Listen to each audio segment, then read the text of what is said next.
The first step is the hardest. It really is. Because the first step, I actually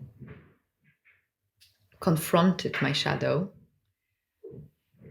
and I understood that I was for years beating myself up and um, basically practicing self violence without realizing it.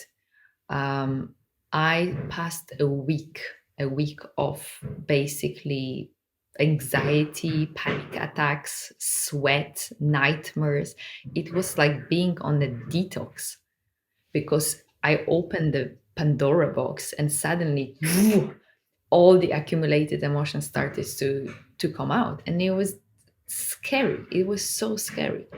Uh, but once you are on the other side and you realize that on the other side you feel so much better than ever before, you are willing to open another door and another door and another door, because you know that sooner you open it, you will access a little bit more of freedom.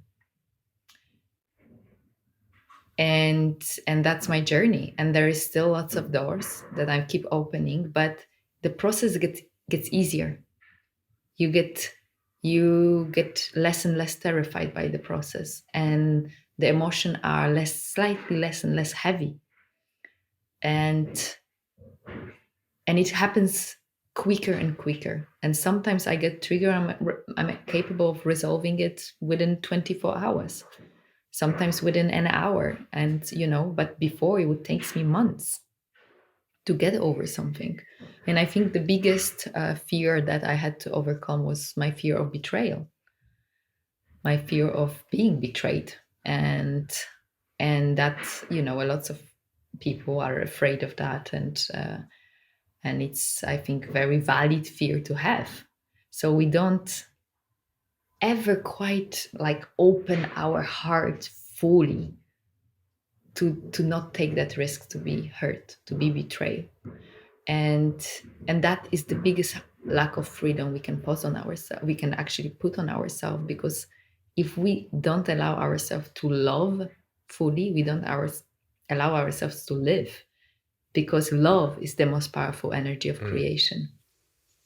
So that betrayal, when I being afraid of betrayal, would actually attract many betrayal in my life, from work betrayal to friendship betrayal to a relationship betrayal. And when I was cheated on, and lied to for months, it was a pain that I have never felt before, because it's a pain of what have I done wrong? What is wrong with me that someone has done it to me, that someone chose to be with someone else over me? And that pain, when you question your entire being, your entire identity, your entire worthiness, it's so hard to go through that.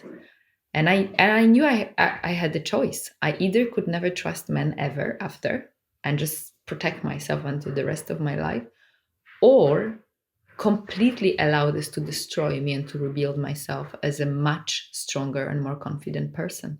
And today and this trigger took me probably 8 months to go through that process of constant work on this, to be able to overcome what I experienced. And what I found on the other side, I never thought was possible for me. I thought I was confident. I was never confident. Only now, today, I can see the liberation that it brought me. I can see the person I've become thanks to this experience. And it was the biggest gift of my life. The freedom I felt after this was nothing describable, nothing that I could potentially even imagine before. It's like, if you tell someone, love yourself, and they don't, it's undescribable, it's unimaginable for them to even feel how it would feel. And so it's abstract, right? You need to really take small step, and see, oh my God, this is how it feels. This is how good it feels. And this is how amazing this is the results of my work. And that's why it's worth it. So you will keep doing the work.